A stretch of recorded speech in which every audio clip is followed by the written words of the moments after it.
right now I'm standing in front of Global TV, and it's the end of the 1 year, which is 150th, which is Canada's birthday, and we're going to 151st. I've been in Vancouver for 20 years in the downtown east side trying to self and making a difference. It's one of the poorest neighborhoods in Canada, yet the community is committed to making a difference. Today's Canada Day for most Canadians is celebrating, for some Canadians, especially on the east side, are trying to remember the people that have passed from the opioid crisis. Today we have to make changes. And today's Canada's birthday, so the focus on making changes and thinking of the future for our children and our family and making a difference. So happy Canada Day to all the Canadians, but most of all, happy Canada Day to the people on the downtown east side that's trying to make a difference and trying to change people's lives and communities. And happy Canada Day from Global.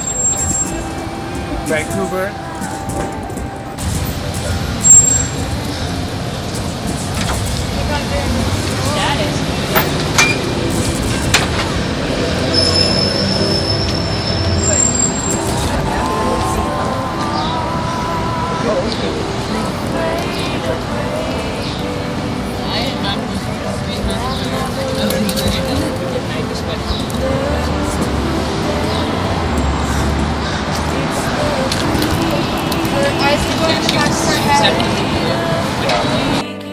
I'm speaking to one of the locals, and down here people may be judged for whatever walk of life they need, but at the same time the communities come together and they have safe programs. That's including staff that patrol the street to deal with the opioid crisis.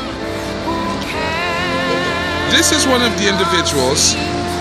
Your name? Sean? Well, Sean is a really nice guy. I have a video of him saving a dead man's life, and thanks to him and his training and being part of the community with the Safe Street Support Unit, he saved this person's life.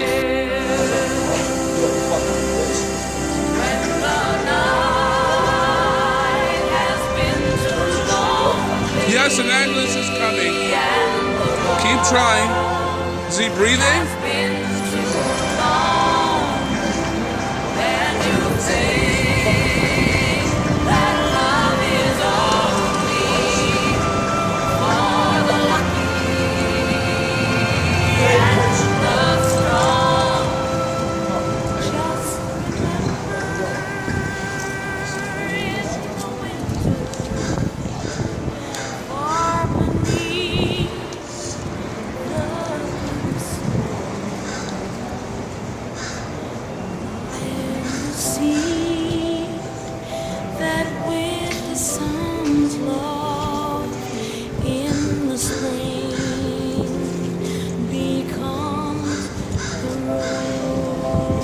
I want this moment.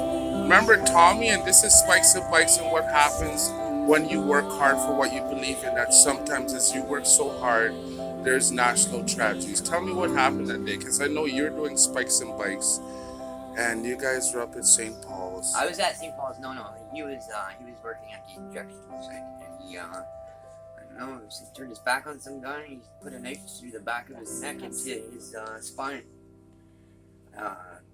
Yep, I saved thousands of lives, overdoses, and get stabbed one day in the back of the neck. That's why we have to have good work policies. That's why we're changing that. We got to make sure that staff is always safe. Yeah, he was deaf, but one day he came up to me and said, "These guys are around all the time. My name's Thomas. Because I'm deaf, so I'm an idiot." What are you talking about? I'm an idiot. I'm not deaf, but I got mental issues. I said, he's laughing and I was laughing. So he introduced himself to me a few years ago. He's a fun guy. I mean, he makes fun of himself a lot, and so do I. But I worked with him. He was a nice guy. Nice guy. He loved his job. It's sad. I was in the hospital, but he was outside the hospital having this problem when it happened, and I was just sad to. I gotta go and deal with the. Right now it's the Easter long weekend, and it's Easter Monday, and we got the MAP program that they go out, they try and help the locals. Why do you love your job? Oh my God. And why do you love the people? They're family, community. Well, keep up the good work, and we thank you so much. Take care. Thank you. Okay. Bye.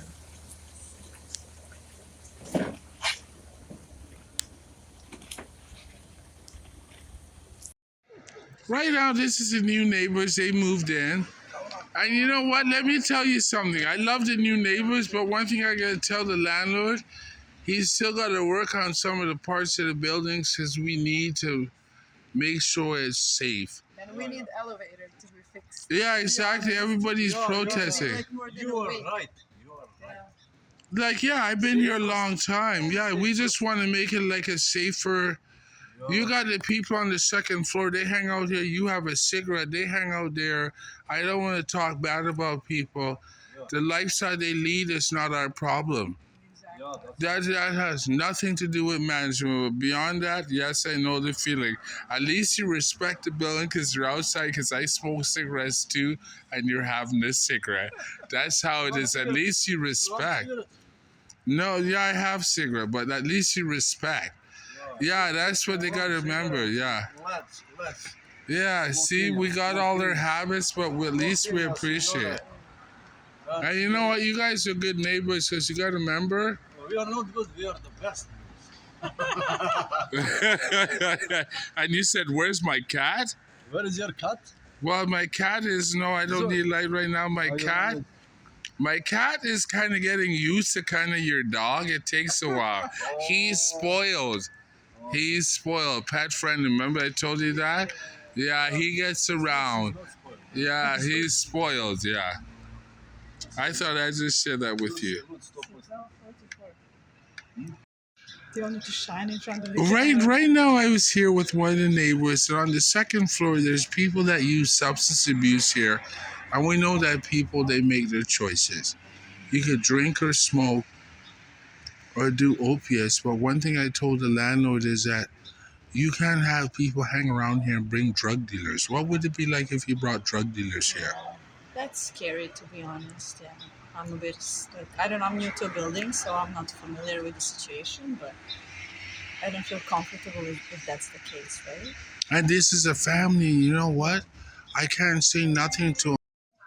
This is one of my neighbors, and I'm always here and I help out and I try to make it a safe place to be. What's it like when people take advantage of you? What is this about? Well, the landlord says he wants to evict me because, hey, I do the garbage. I try to keep the place safe. Doors are jacked. What more can I ask for? What would you say? What would you say as a family? What would you say how people treat people? I don't know, Paul. I don't know what's between you and the landlord. So, How's the landlord treating you? I mean, the building condition's not the greatest, but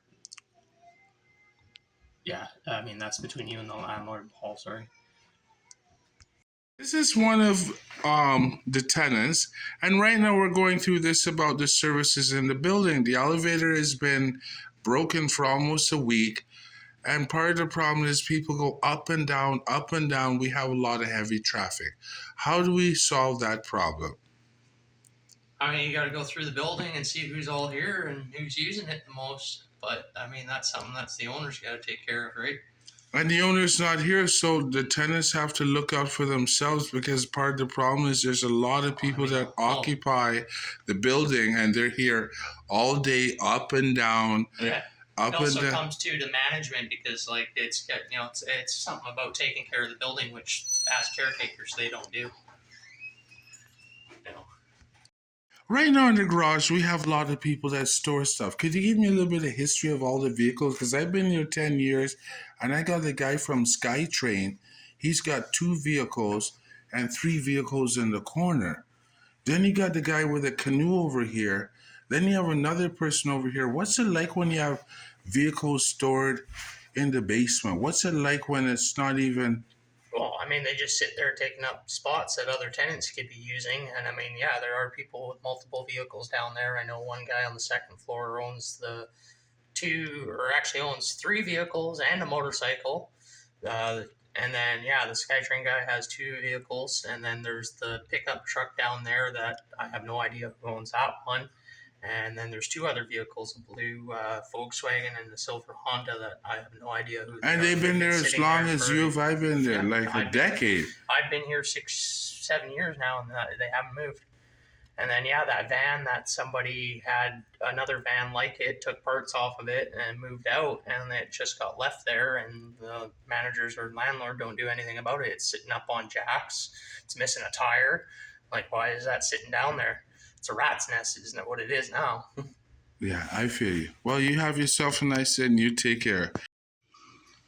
This particular vehicle has been here since I've been here for a decade and it has not moved. Again, I've tried to talk to manager that these people have to realize that it's fine that they have a vehicle, but they can't use our garage space as a storage area to store their things, because what happens, it jeopardizes other people, because you can attract thieves by having vehicles with a lot of valuable stuff sitting there, and it's not even the tenant that lives here. This is just a vehicle that's just sitting here.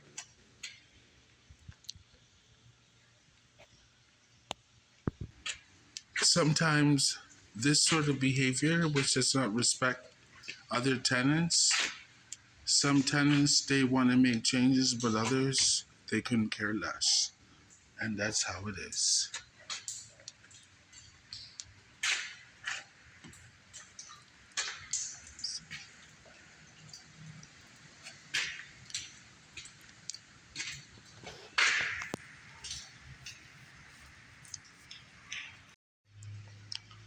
Right now I'm in the underground garage, and it's October, just almost the end of,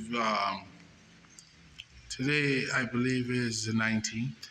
So this is October, and this are one of our tenants. And again, we have to remind ourselves that it's nice that he has his own parking spot, but at the same token, this is a tenant that he actually also set up shop. He's got chemicals and stuff that are here. He also blocks the hallway. We don't know what may cause a fire or some kind of social complexities. And at the end of the day, this is where he likes to store his stuff. And he likes to store his stuff here because he's made it his own personal, what they call parking spot. And that's not including that I've caught him many times with his vehicle, because I get up every day, I go to work, and I've seen him come in here with garbage. This is not our garbage, but commercial garbage.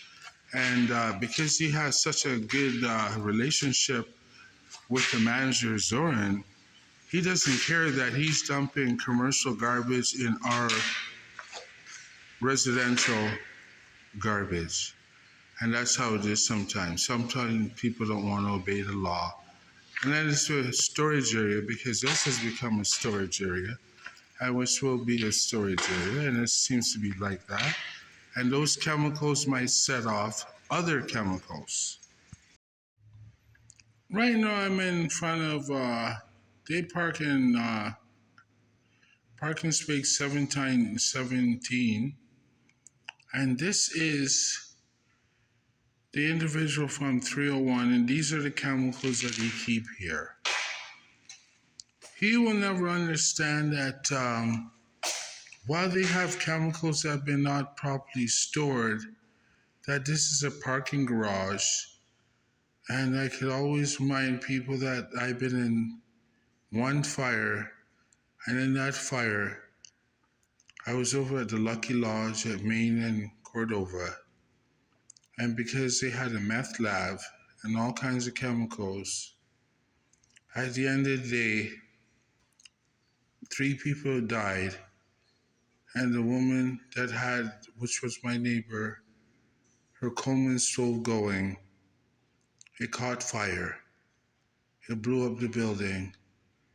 At the courthouse, they tried to fly her to the air ambulance to bring her home, try and see if they save her life, and on their way to Vancouver General Hospital, it's got a burn unit. That's why we always practice fire safety. She did not make it during the flight, and that's how it is. And this is the part I keep telling the landlord. We cannot have people store their personal stuff here because this is where we live. And we don't know where it comes from. We don't know what they're keeping there. But at the end of the day, it may cost other people their lives for living somewhere where they feel safe. This canoe, which is also a part of our underground parking space, has been here as long as I have. And same has the VW bug. So sometimes remember that this is how it is sometimes when people who have long history in the building, they appreciate being here.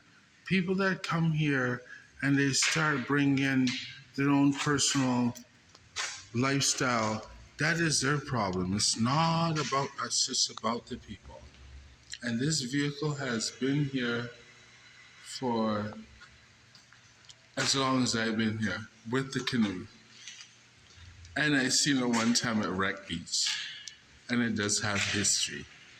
So since it's been here, sometimes the management has to realize that people are only doing what they have to do to survive. Thou shalt not judge. Right now, I'm at the.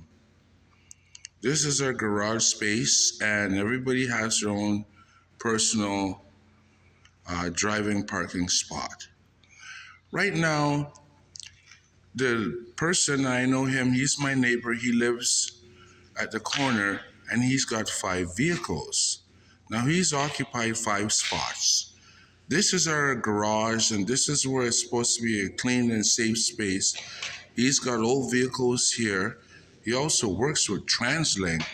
I met him many times, and he does his work here, and he occupies the 4 spaces.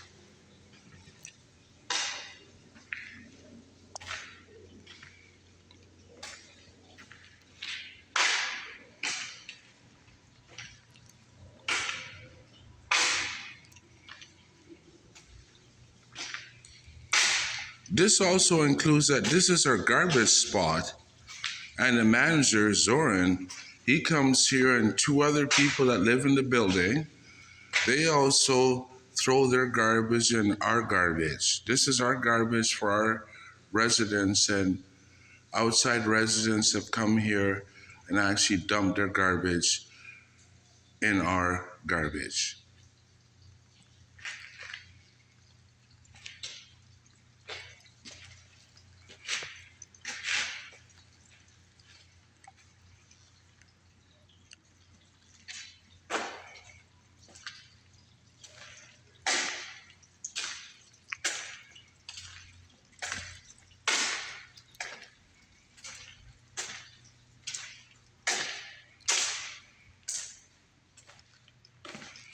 This vehicle has been here as long as I've been here, for 10 years.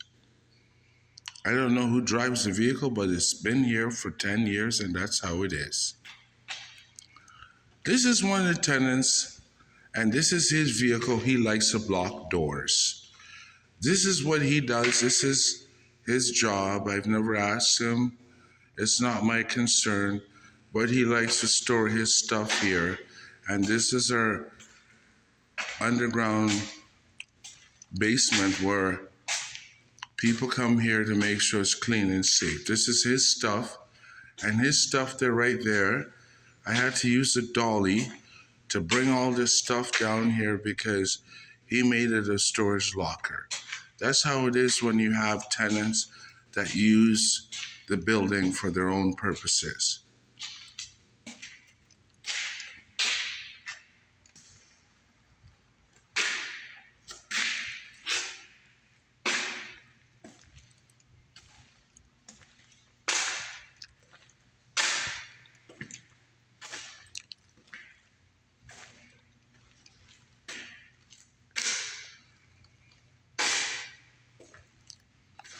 This is another vehicle, and that's been here for a while. And this is what the problem that we're facing here is, that we have our underground garage where people actually store and repair vehicles and leave garbage and junk. And for safety and security reasons, it's very difficult because this is for people that they live here. It's not for them to make it their own personal storage space.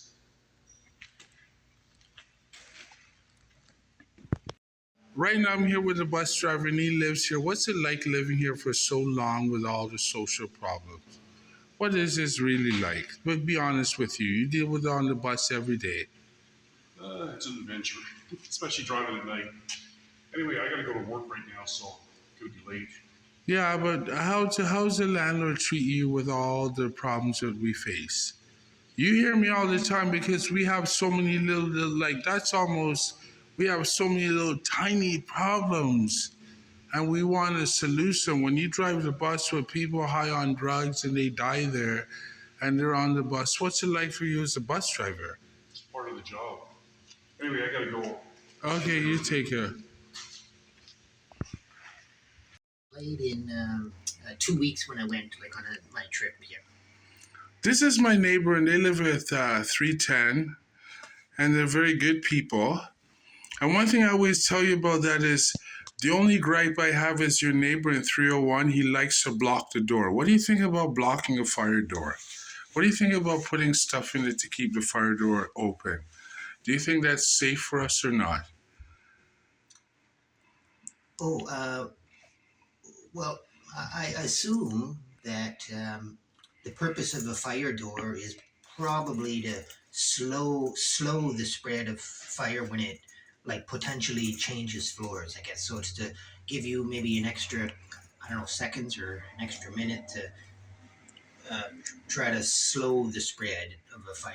I'm guessing. I'm not a fire person. No, but that's the whole That's my idea. guess, is Keep probably it closed, slow- right? Yeah, keep it Try to closed. slow the spread of it, I'm guessing. Well, no, that's the whole focus is we want to make sure that we make it a safe place to live because once a fire starts, I've been in a fire, it can spread so fast. And what happens if the people panic and it's smoky? It's hard to wake up quickly when you're asleep. Like, Especially if a fire just popped out of nowhere and it spreads so quickly. yeah, so quick, yeah. Well, anyways, I hope you enjoy your I just came from Toronto to see my family. From Toronto. Wow, Yeah. That's far. That's an epic adventure. That's so Yeah. far. Yeah. And I then guess Canada's so big that you just go like, part way across and it's epic. and then you come back. And then right now I just finished doing the garbage as usual and trying to help out. Well, I hope you keep up the good work and it's always nice to have neighbors like you. And it's nice to see that you're getting out and trying to make a difference in your life. Keep up the good work, neighbor. Take care.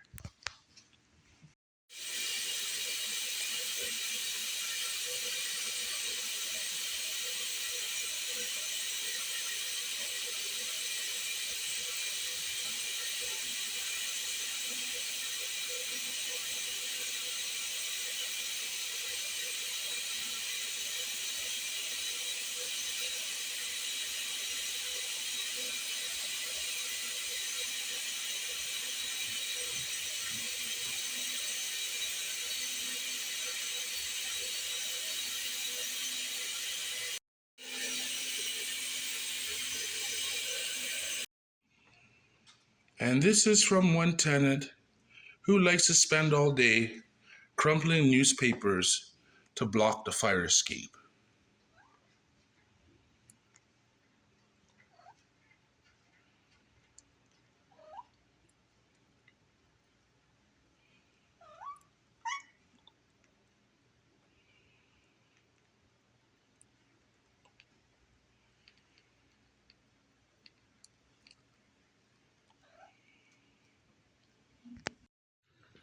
Today's October 11th, and I just came from Toronto. And an hour ago, this piece of paper, which comes from the neighbor at 301, which thinks that the fire door, he has the right to block the door. Well, this is the reality of how tenants jeopardize other tenants' safety. It's against the law to block fire doors. And as I leave my apartment, I just locked the door an hour ago, and I came in and I settled in. And now that I leave my apartment, this is the reality of people that don't respect the values and safety of people they live with.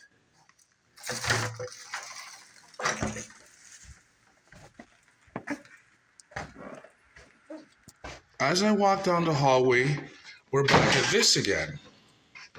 It's only been an hour, and a neighbor in 301, he likes to spend all day and block the door. Well, again, this is not even an hour later. He's sitting in his apartment, walking around the building, shadowing, and here we go again. This fire escape is supposed to be kept closed, and as this individual, which is a neighbor, and he lives here in 301, an hour later, voila, he even gets his wife to do it. He gets his wife to look out their peek hole, and again, he has blocked the door with a new piece of paper. This is what he does all day for his own personal benefit. He again just blocked the door. There's no rhyme and reason why he blocked the door, and that's not including, as we go downstairs, he continues to block other doors, open windows, which are supposed to be kept closed, and now we're on the second floor, and he's back at it again. He's blocked the door with the same thing. He likes to go on different floors and block the door with paper. He doesn't respect the safety and values of the people that lives here. He thinks he has a right to block the door because he pays rent.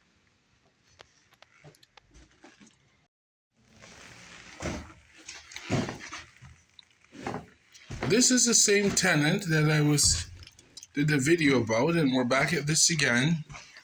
This is the tenant that's from 301, and what he likes to do is he likes to block doorways. Yep, this is our fire escape door, and at the end of the hall is blocked again. And this is how it is living here, because he feels he has a right to block doorways. Yep, that makes it unsafe for all the tenants. And this is how it is. And I've spoken to the manager about this many times, but he said I should mind my own business. And here we go again. We're blocking doorways. Yep.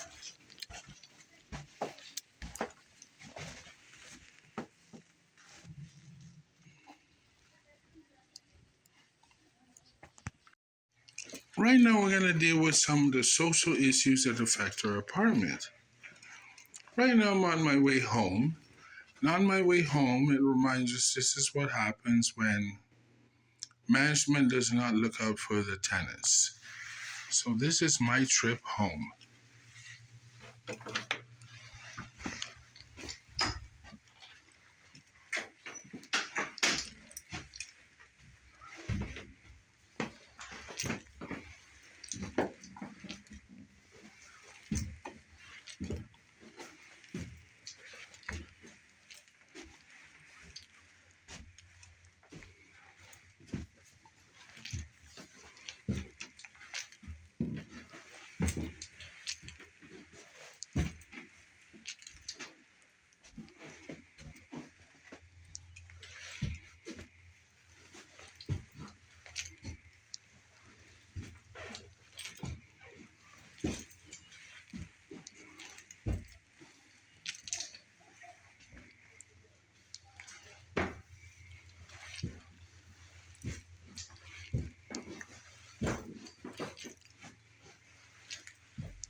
And that's what I like when you have management.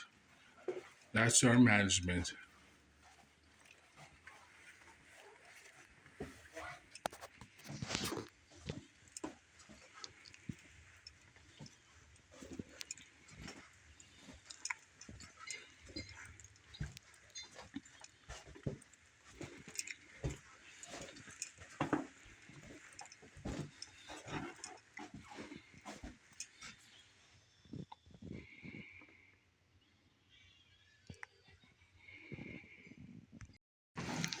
Right now I'm going outside to take my cat for a walk. We're going to see if the door problem has been fixed or is still the doors ajar. Because this is a very serious security risk. We've had many issues about this door being ajar. Let's see if it's locked for one day.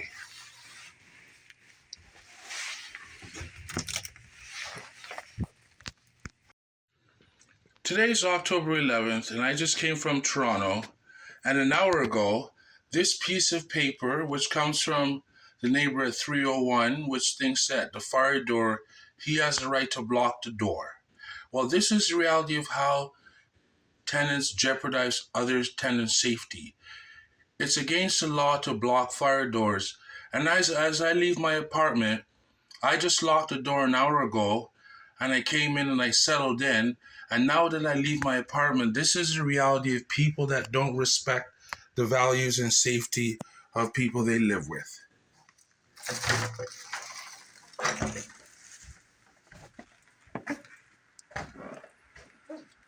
As I walk down the hallway, we're back at this again. It's only been an hour, and a neighbor in 301, he likes to spend all day and block the door. Well, again, this is not even an hour later.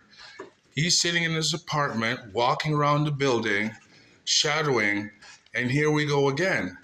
This fire escape is supposed to be kept closed, and as this individual, which is a neighbor, and he lives here in 301, an hour later, voila, he even gets his wife to do it. He gets his wife to look out their peek hole, and again, he has blocked the door with a new piece of paper. This is what he does all day for his own personal benefit. He again just blocked the door. There's no rhyme and reason why he'd block the door, and that's not including, as we go downstairs, he continues to block other doors, open windows, which are supposed to be kept closed. And now we're on the second floor, and he's back at it again. He's blocked the door with the same thing. He likes to go on different floors and block the door with paper. He doesn't respect the safety and values of the people that lives here. He thinks he has a right to block the door because he pays rent.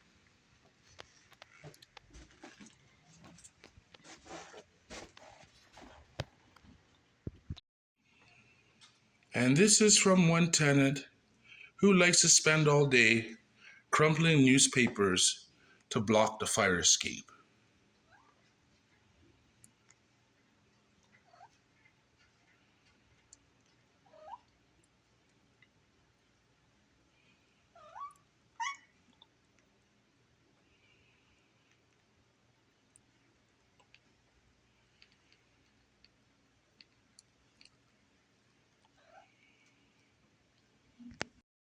This is one of the locals, and he lived in a hotel room, and he suffered from fire burns because he's living down at the Yale Hotel, and the fire started. And what was it like that you experienced it? What was it like for you? It felt like hell. Felt like hell. Felt like burning hot coals, like you never before. 27% of my body was burnt. And you know what's really funny is running because down the stairs on fire, man. It was fucking blazing like a marshmallow. And you thank God that at least it had safety that you could get out. The devil, because the devil put that on me. I don't know if the God was there. I don't know. Well, at least you're still alive, and we thank God that they got started with safety. Yeah, because at least with fire safety, at least you had a chance to get out. Could you imagine if you didn't have a chance, if the doors were blocked? What would it be like being in a room with blocked doors? The neighbors were putting my room out instead of me. It's an old building, you know. They were worried about them being on the streets. But so I went to the hospital. I came out of the hospital 2 months later. I didn't have a place to live. All my stuff was sold. You know, they're cocksuckers. Yale Hotel is cocksuckers. They sell your shit. They re-rent your room. Fuck yeah. Until you get lost, you know? Fuck it, that's the Yale Hotel for you. Right now, this is another reason why we have issues at the building. Right now, for the last couple of days, and there's seniors that live here, the elevator's out of service. That is one of the major problems. Yes, there seems to be some repairs here, and because we have a high volume of traffic, we always seem to have this problem.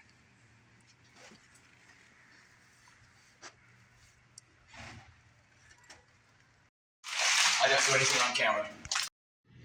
Right now I'm in the basement, and again, the elevator has been busted many times, and for people that work, they got to bring home their groceries and their families. They have no access except taking the door. This is one of the problems that we keep facing. We need better repairs here, and the management needs to make that big difference. And the elevator service was here today, and unfortunately, I don't know what happened, but they brought in the crew, and they did not fix the problem. We have to remind ourselves, all Canadians, this is our garbage. And this is the people that live here, and we thank God that people get up every day and they try and recycle and they try and bring it to the curb and remind ourselves that we're here to make that big difference. That's what makes a big difference. We got families, we got friends, you got neighbors, you got people that live alone, and all they care about is that people that care about each other, and that's all that counts.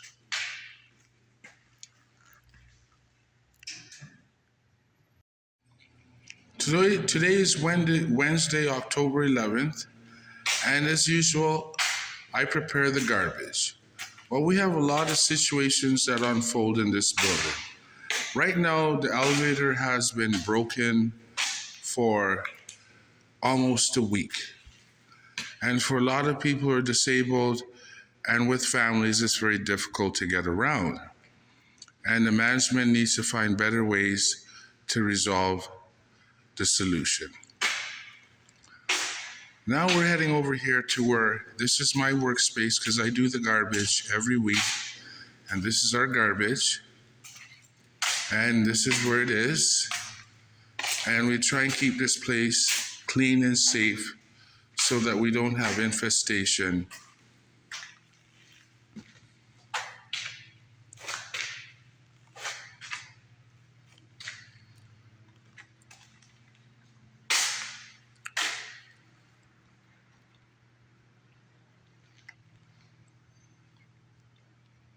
And I love what I do. I love recycling and make the place a beautiful place to live.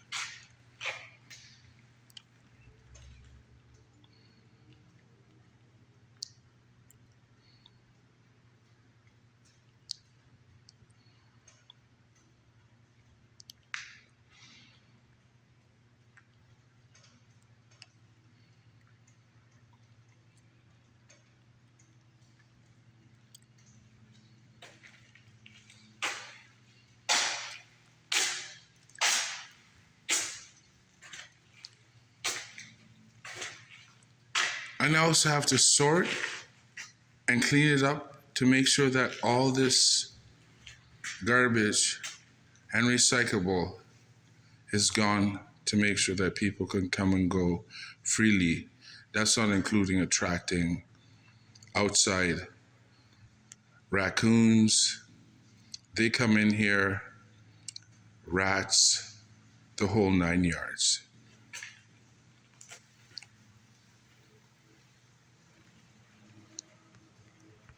Canada Day. It's fine. You're a binner. Why do you love binning? Why do you love the binners? Yeah, just these are the people who got food. They are cool people. Do you still go there? Yeah. How about you? Well, the Binners project has many problems and stuff like that, but I love the Binners. Yeah. They're trying to help change the environment and all that. Yeah. No. I'm trying to work on having better policies to help people. Yeah, we don't have that. We don't have core values. They're not happy. There's no work. There's not really much with the Binners. Like, how much money do you make a month? How much would you say? $15? A week. $15 a week. Wow. How's that going to help you in this society? It's a very sad. Yeah. They need better programs. Programs to help you uplift yourself, because you come there to look for love and help, right? Yeah. Yeah, because you love the people, right? I love the Binners. Do you love the Binners? Yeah. They're very beautiful people. Many walks of life. We just need better programs. I hope you have yourself a nice day, and God bless you. And I hope you enjoyed your Canada Day, because it was very. It's this is the end of the law. Birthday in the American Independence Day. Right now, I'm talking to Pastor Ingrid and Iwa, Miss Lynn. She just died, and she's from Taiwan, and she came to Vancouver from Taiwan because she came here with hopes and dreams. And I know you support the downtown Eastside pastor. Well, she lived a very humble life. She didn't look for life to be fame and fortune. She just enjoyed life, and she helped out so many different people by just being there every day and trying. And she just passed away. And I thought I'd like you to share for a few words for Iwa. If you'd like to, there's something you'd like to say to their family, because their family's in Taiwan and they don't know the connection she had in Vancouver, but I've known her for 3 or 4 years. She had a very positive impact, and she did the best she can. Paul asked me to remember Iwan, and I do this again with pain in my heart because she died. And it's always so difficult to lose somebody who was close to us and is still close to us. So my prayers go out to the family, and I wish you the comfort of God's Spirit. I wish you the peace only God can give. And I wish you the blessing of the memory of Iwan. May her memory be always blessed. Amen. Well, I hope you have yourself a nice day. And keep up the good work. And you're a binner. Look at what the binner's got. Wow. Yeah, that's sweet. And someone gave that to you. That's really nice as a binner. Yeah. Well, have yourself a nice day and take care. What's your name again? Oh, Ewan. Yes. Okay, Ewan. Well, you take care and God bless you.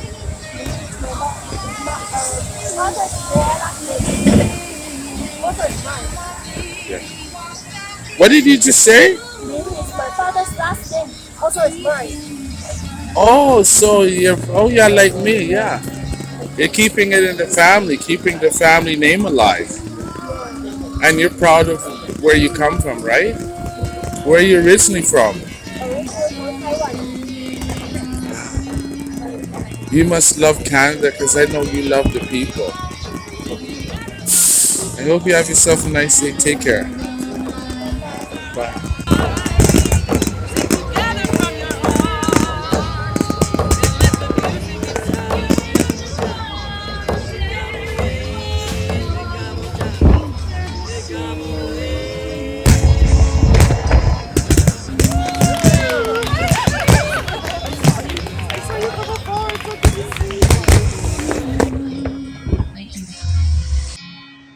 Thank you, Sean. That was awesome. Right now, I'm speaking to someone that knows Iwan, and this is her best friend's boyfriend. And you know what? We talked about being on the downtown east side, and today we find a lot of people really don't care. No, they don't give a damn. And it's unfortunate. I know Iwan through my best friend Jose. Jose was Iwan's ex-boyfriend. And it was very unfortunate that what happened to her. She ended up having mental health issues because her parents disowned her. And after many, many years, instead of taking Iwan under their wings and giving them proper care and proper wellness, they completely disowned her. And I personally feel Iwan's loss and ending up being this way is 100% the parents' fault. You know what? That happens all the time, because right now, and I'll tell you a sad story. My brother is over at my mom's house, and he lost it all. And my mom's got some mental issues, and he can't take care of her because he's in his own mindset where he just failed. You know, it's always the poor people who go out of their way to give a damn and help others. And Eva's parents are freaking millionaires. They've got like the biggest gas stations in Taiwan, 25 big gas stations. They make like a ridiculous amount of money. And just because she ended up having a boyfriend he wasn't the traditional kind of a man who's not a lawyer, who's not a doctor, and they disowned it. They disowned it, and I personally believe that Ewan's loss and what happened to her was 100% before the critics. So I, now the only person, honestly speaking, the only person that day at the funeral who gave a damn was you actually. You came out and said something about Ewan, came all the way down there, made an effort to make a video on Ewan, and nobody really cared. So I think it was a big disgrace. That it's very sad that what happened to people like Ewan. There are a lot of people like Ewan out there. Yeah, they're victim of it. Yeah. Yeah, the victim of environment, victim of our culture, and it's very sad. But I want to thank you for providing. You took all the time to make a video on Ewan. Thank you for sharing with me. I will pass that on to our loved ones and our friends. And Well, I hope. No, I always remember that because you know I love the downtown east side. Same thing you said. We got to keep trying to help these people because Absolutely. it's the longest war we've ever fought, Absolutely. and there's over 30,000 people dead from so much social complexities. Yeah, We got to care. absolutely. And Yeah, it's money unfortunate. cannot buy back the No, life. no, it's unfortunate. It's always the rich people who are always the most stingiest. It's always the poor who are in a way to help everyone else. But yeah, That's thank how you it for is. sharing. Thank you for sharing. Thank you. Thank you. Right now in front of the building, and we thank God that the landlord and the management is finally trying to make some positive changes. Right now they're building new grass, and that's really nice because we have a forestry here that needs some trimming. And that's not including that remind ourselves that while we live here, we have the tenants, and it's nice of the tenants to respect the space because I even brought in what they call a butt can because people like to smoke cigarettes. And we thank God that you have neighbors that care and making sure that if people want to go out and have a cigarette or do whatever they want, at least they keep the place clean and safe, and that's all that counts. Right now, I'm speaking to one of the locals, and they're on their property and they're doing work on it. Finally, they're changing the grass. But coming from Ethiopia and being a foreigner, how do you feel that they treat you? How do I feel what? How do you feel how you get treated in this country? In this country, I feel so many systematic racism around.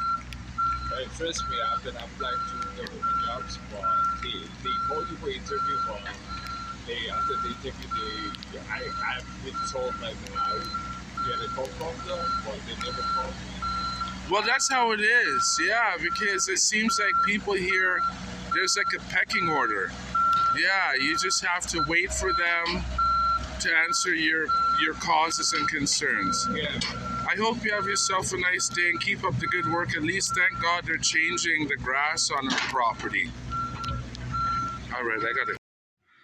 Right now I'm in the garage, and right now I'm going to take this blanket, which will be very useful because someone who's homeless right now, I will take it from the building because it looks like a very good piece of product, and I will give it to a homeless person because at least they have somewhere warm to sleep while they're out in the cold.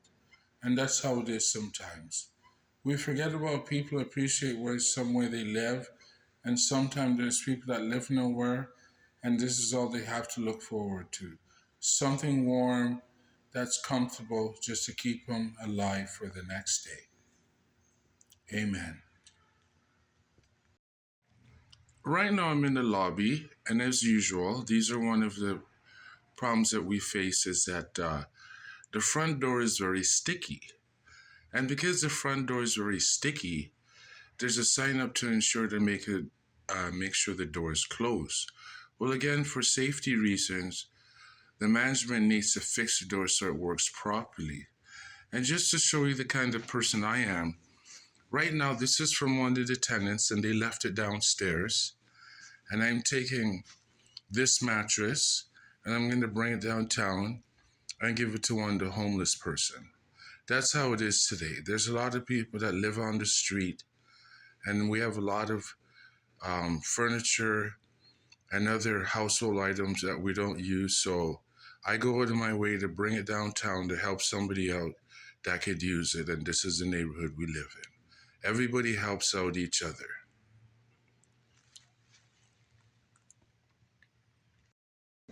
Right now, I just left my apartment and somebody left out a mattress, which is a very good mattress. And right now, I'm downtown East Side, and this is how we do things. We donate it to the homeless people, they could use it. Well, I hope you appreciate it. I hope you have yourself a nice day, and you take care. And I hope things get better because it's raining right now, and that's at least something warm to sleep on. People should be aware that how hard it is to find everything, especially being single individual parents, especially in the downtown east side. You have to look for housing, you have to find housing, you have to go there to find resources, you have to find subsidies, you have to go to outreach centers, you have to pack your house, you have to find storage. You have to do all of these things, and people expect you to be all those people, all those things all at once, and you're not. You can't be. It's impossible to do those things. So speaking to management, they right now, and him giving me a hard time about having friends in my house to help me pack, makes it 10 times harder for me to do what I got to do and not make the housing appointments, not get to things that I need to be at because I'm busy fighting with them when they should be helping me get out and do these things. Period. And it's very stressful because you don't even have time for your own personal life. I never have time for my own personal life. I'm constantly on the move. I don't ever have time to sleep. I sleep 3 hours a night, and I'm not even on drugs. You know, this is Vancouver. People need to get their shit together and stop giving people a harder time and making it harder for them to do what they need to do. You want us out of your building, or for no reason, you want to kick a mother and a single child out for no reason because you guys want to be assholes, that's on you. You know what? I'm going to find something. I'm going to find something better. And they're not going to put up with this bullshit. People shouldn't have to put up with this bullshit. I totally agree with you. You know what? I hope you have yourself a positive day because I'm trying to have a positive day. I'm going to go out there. I'm going to make money. I'm going to try and find a storage locker to put my stuff in. I got a housing appointment I got to go to. I'm going to try and make the best of whatever today can bring. So. Well, God be with you and you take care. Yeah, you too, bro. God bless. Right now I'm with one of the homeless people. I've been homeless myself, and I like to cook at home. Over the weekend, Well, I like to help out because I've been there before, and it's nice that the community cares. I hope you have yourself a nice day, and I hope you enjoy the meal because it's really good. What do you think?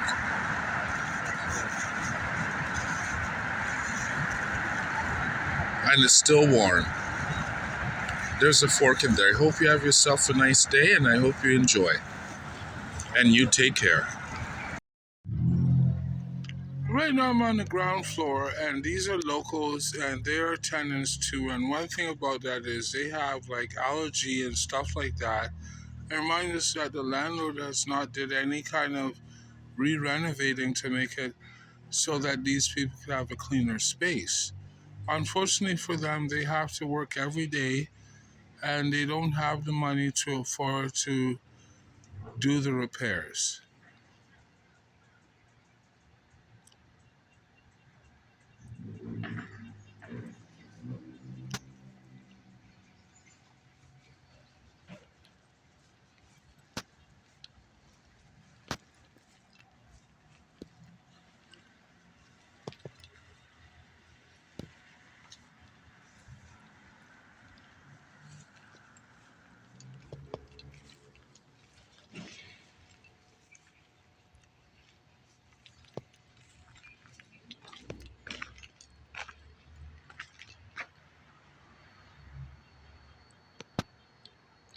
Right now, my landlord is accusing me of being hoarding.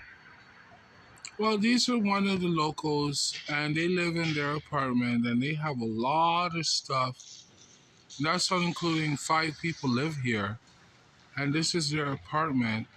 And then that's not including they have storage boxes, and that's how it is. 5 people living in a 1-bedroom, and they also deal with substance abuse. And they're also hoarding too, but the landlord has never talked about it because that's how it is. That's how it is today. Sometimes we don't talk about the reality of making changes. We should ask them to help them to make a difference by helping the neighbors, by giving them tools to benefit themselves. And that's what makes good management.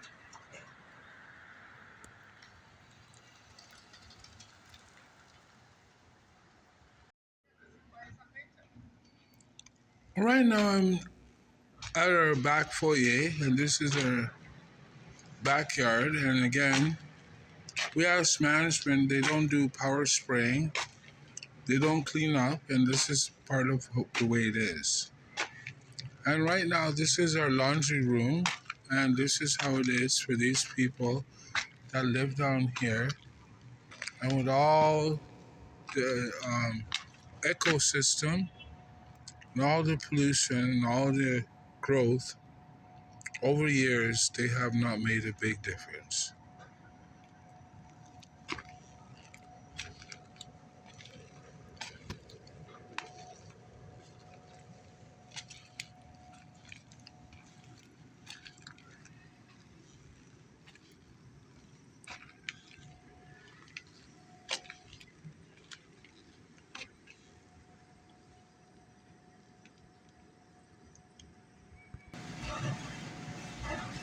Right now, I'm in the laundry room.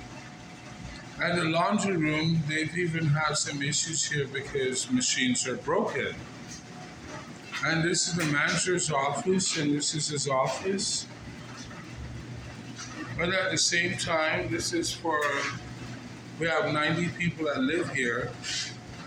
This is their laundry facility. And there's a lot of families, there's a lot of people, and there's just like tenants that they'd like to have better service. And they pay for this too. They have to pay for the coins. They have to pay for the coins from the manager, Zurin, and that's how it is. They have to pay for it, and if it works, it works. If it don't work, that's how it is. They need to find better facilities and invest in some equipment to make sure that these people can do their laundry. Because I go to a laundromat up the road, and that's where I do my laundry.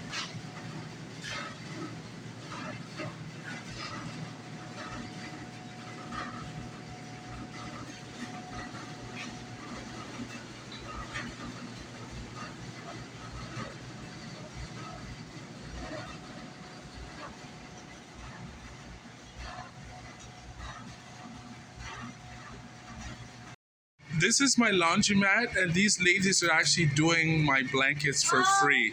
For free. I appreciate it. Thank you so much. That's so kind of you that you actually helped me out with my blankets.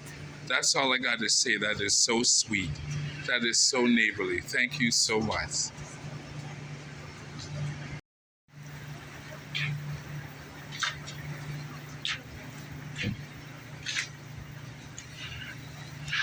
Right now I'm at We Do Laundry, and the staff here, I've been coming here for 10 years, and when they first met me, I came here, but they also was working on their machines. Well, because they love the community, well, today, you know what? You know I'm a loyal customer. I will always be here to do my laundry. I just thought I appreciate that for your staff.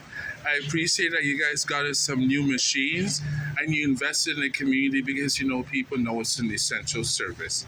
Am I telling the truth or not? You know it's essential service to come here. And thank you so much. And why do you love what you do? Why do you love doing laundry? I actually only do this because I have to. Yeah, and you love it. Yeah, thanks.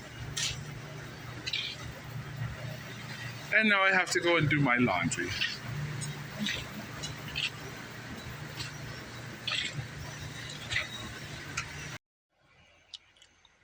Right now I'm at my apartment, and today is October 23rd, and I decided to stay home and do housework. Well, right now I'm cooking, and I'm also planning to go and take the stuff from downstairs and give away to a homeless person. Again, a lot of people throw stuff away, and this is a world where we live in today that people give because you know someone else will use it.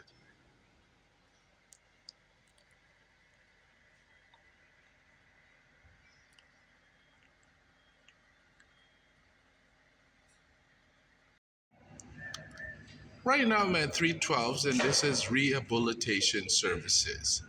How we could make services better instead of people feeling bullied. And you know what? This is how it is with the staff. And this is very beautiful because it came from Jules. And this is Jules. Why did you love doing that? Why do you love doing about trying to make real changes? Because if we don't do it, then who else is going to do it? We're the people that live in the community and that we need the changes for. So if we're not fighting for our community, why is anyone else going to try to fight for us? If we don't have that passion within ourselves to do it, then nobody else is going to do it for us. That's just the room reality of it. Conversating about. Right now, I'm talking to Jules, and right now in October we got a cold spell. And you know what the sad part is? You see a lot of people that are outside and they have what they call the basic necessities and they'll die out there. That's the real truth. How could we solve this problem? Yeah, we need warming centers like big time. Like they should have been working on this year's warming centers last year and figuring it out before it gets to the point like, oh geez, what should we do? It's gonna be cold this weekend. And what really bothers me is that I see elders and I see handicapped people that they have their wheelchairs out and they're in a corner with a blanket, barely a blanket over them, and people just walk right by and don't even pay attention to them. And to me that's not right. What world is that okay in? Like someone's elder is sleeping outside in the freezing cold weather, who's disabled, and that's okay with people. They just walk by and just don't pay attention. To me that's wrong on so many levels. Like our city is a rich city. Why are we not doing something about it? Because if we don't, then we're just as bad as the politicians. We need to do something and now, not wait till people die and then go, oh gee, maybe we should have done something about it. So to me, they need to be doing something about it last year because it's not fast enough.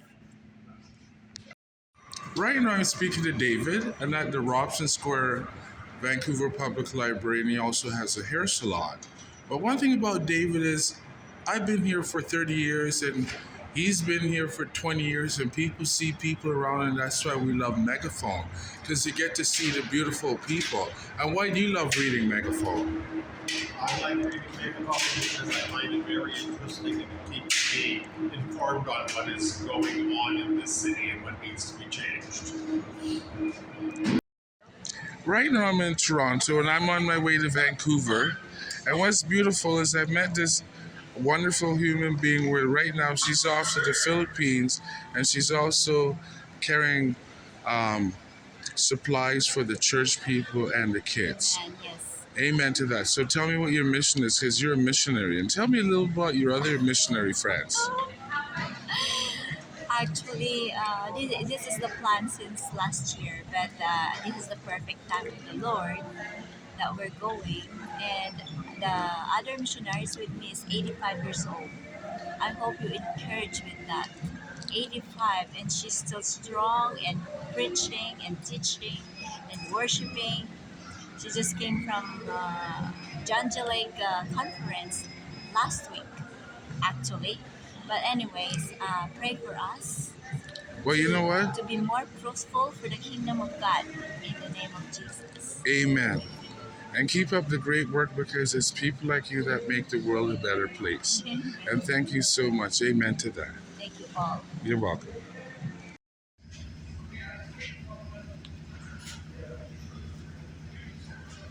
This is my workspace, and these are all the beautiful people that have come down to the downtown east side and remember all the beautiful people.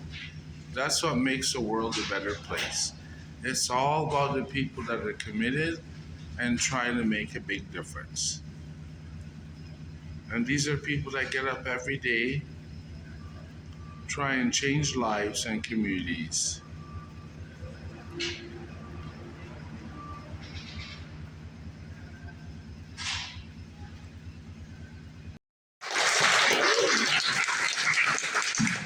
Paula is Megaphone's editorial and program director. She was managing editor at Megaphone for more than 5 years.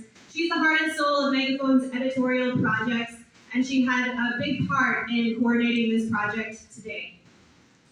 Kyra is our new operations coordinator. They work really hard to make sure that we stay in operation and that everyone gets paid. They coordinated the Hope and Shadows project, the photo contest that everyone participated in. And they treasure tiny moments with strangers, which I've seen firsthand, and it's a beautiful thing. So thank you, Kyra, for everything. Bianca, thanks for hiding. Bianca is our new fundraising and communications coordinator. She's fundraising hard to support Megaphone programs. She helped with the editorial of the Hope and Shadows calendar, and she coordinated this event today.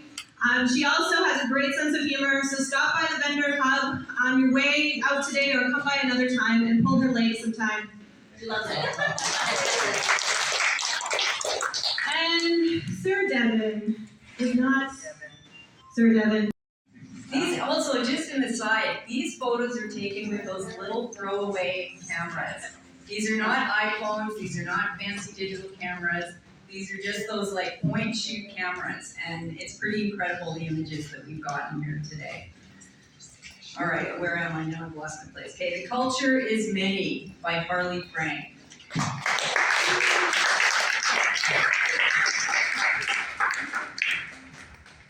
Oh, right on. Hi, Harley. Thanks. Congratulations, everyone. This is fantastic. All right, Stop and Buy the Roses and Then Smell Them by Adam Sundown.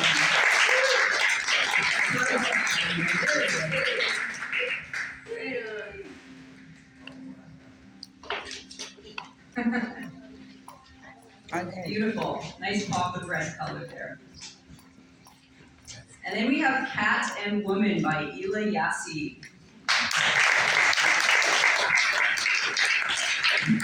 So keeping in mind the theme for this year's calendar was it's a beautiful day in the neighborhood. So this is what we're seeing in these photos. There's these beautiful moments that are not often portrayed. Sorry, mainstream media, but that's the way it is. And that's why we have Hope and Shadows. And speaking of the theme, the next photo is titled "A Beautiful Day in the Neighborhood" by Teresa Eng.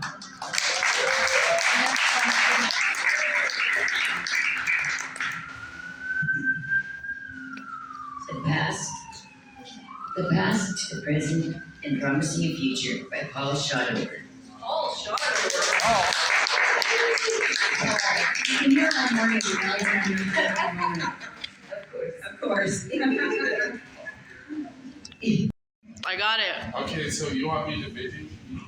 I'm videoing you right now. What's your pitch? I love being in Megaphone magazine because I've been with Megaphone for 8 years and it represents our community.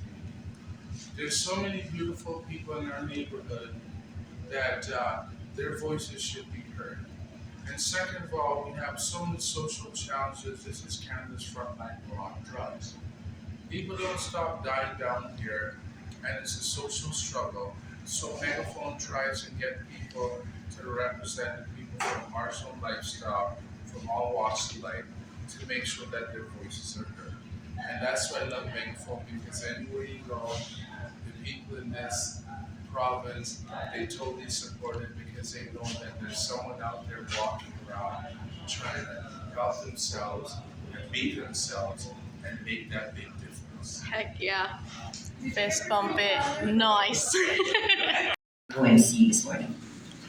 I've been with Megaphone for since 2007 when I became a vendor, and since then I was one of the first 2 people to complete the fundamentals of reporting course at Langara College, as well as I've been a speaker and storyteller from Speakers Bureau, and I also help co-manage a piece we have every month in a magazine called The Question Is.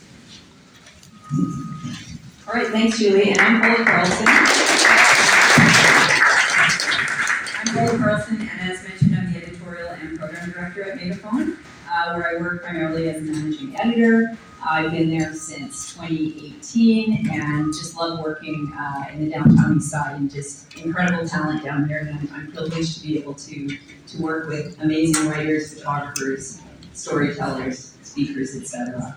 So I'd like to start with the territory acknowledgement before the event gets underway.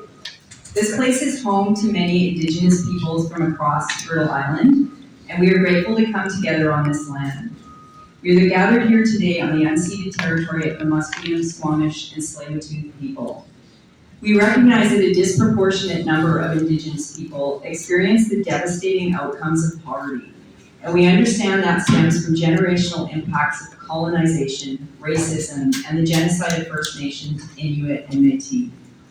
Working together to find solutions here on Coast Salish territory and across BC is as much an issue of racial justice and reconciliation as it is of economic equity. To officially launch this special day, I'd like to invite Mewokamis, also known as Calvin B., to the front to provide an opening blessing and welcome.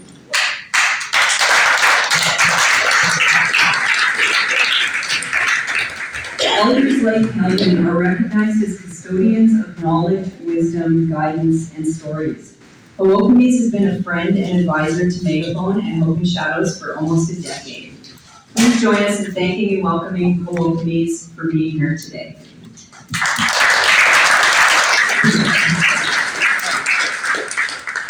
Thank you. Thank you. Can you hear me back there? Yes. I can't hear you. Can you hear me back there? Welcome. Delakasla. Somebody good. My dear friends and relatives, on behalf of Skoomashli, which is the Musqueam, and on behalf of the Coast Salish First Nation, which goes all the way up from Lillooet, all the way down to Seattle. That's their traditional territory. They own that land. They never give it up. People came in and took it. That's the fact. But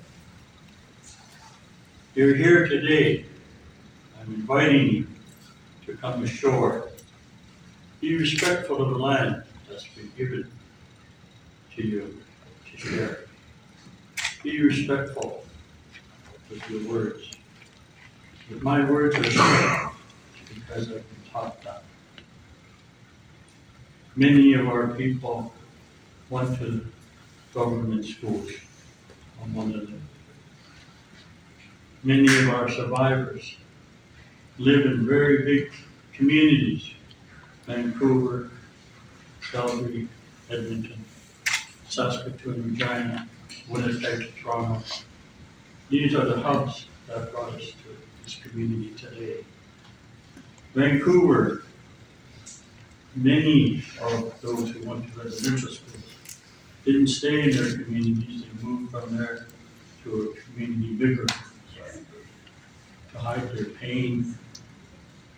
Their addiction was alcohol. I know my parents went to residential school. Their addiction was alcohol. But you know, Indigenous people are still strong today.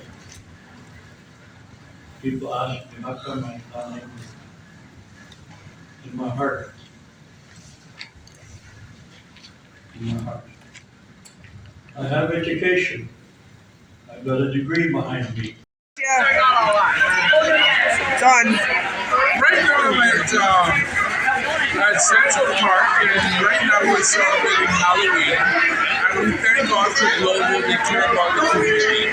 There's so many beautiful people that have come here and they work in our neighborhood, but most of all remember traditions. And we thank all Canadians for showing up with their children to make sure we share in what we believe in, because you know what makes a difference is teaching the young people that traditions do work. Because at least all people are happy right now and we're waiting for the fireworks. And that's what really counts. That's what makes that big difference. Bringing all the community together and all these people that they have jobs, they brought all their families here, and all they want to say is thank you, Canada, for making that big difference. And thank you so much. And you take it. Let me take my seat.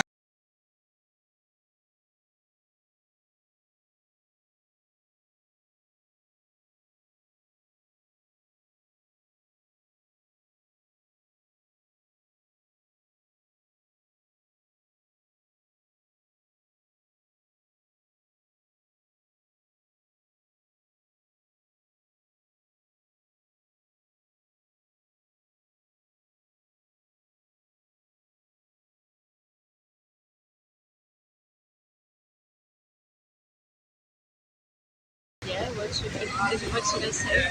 Well, what we were talking about, like while they're having this war with the Russians, what's it like for the Ukraine people and the population? What's it like in your country? What is it really like?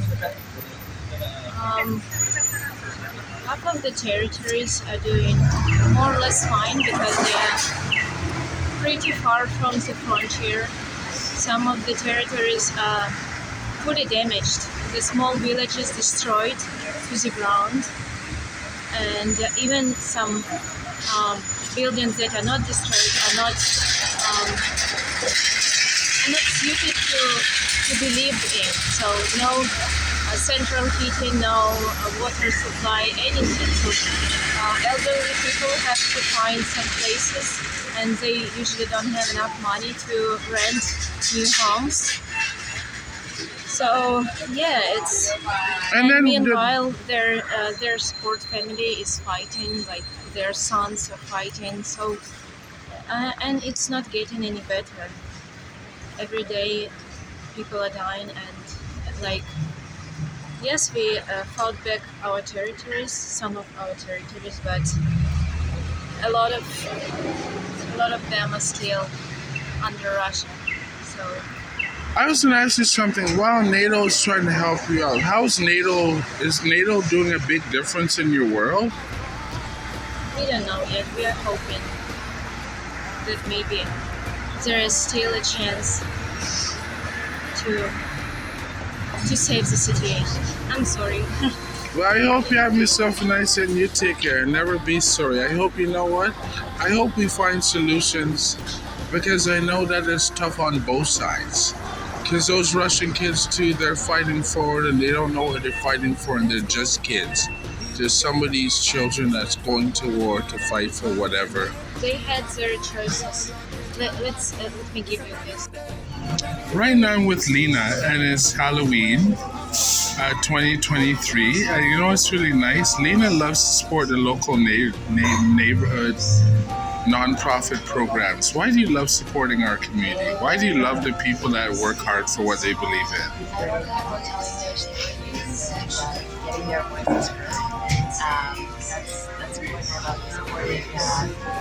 Local initiatives. It's also very great. Does it make your day? Absolutely. Right now I'm at the Vancouver Library, and Greg has been an awesome person. He works in technician and he deals with all the technology, and he's helped me bring all these projects together. Well, today he's celebrating, and it's a little early because he may not be here. He's celebrating his birthday, and how young will you be next year?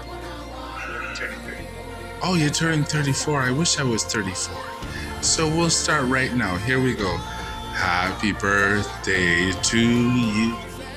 Happy birthday to you.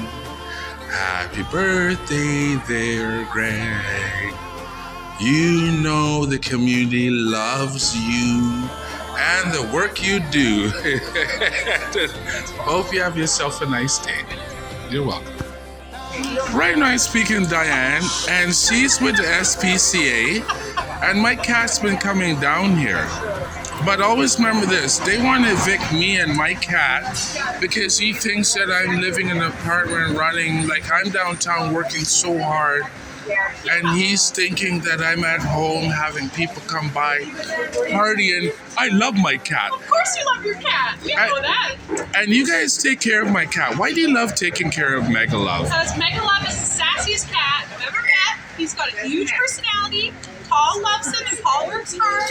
So if we can help Paul take care of Megalove, I'm so happy. But Paul needs to get Megalove neutered.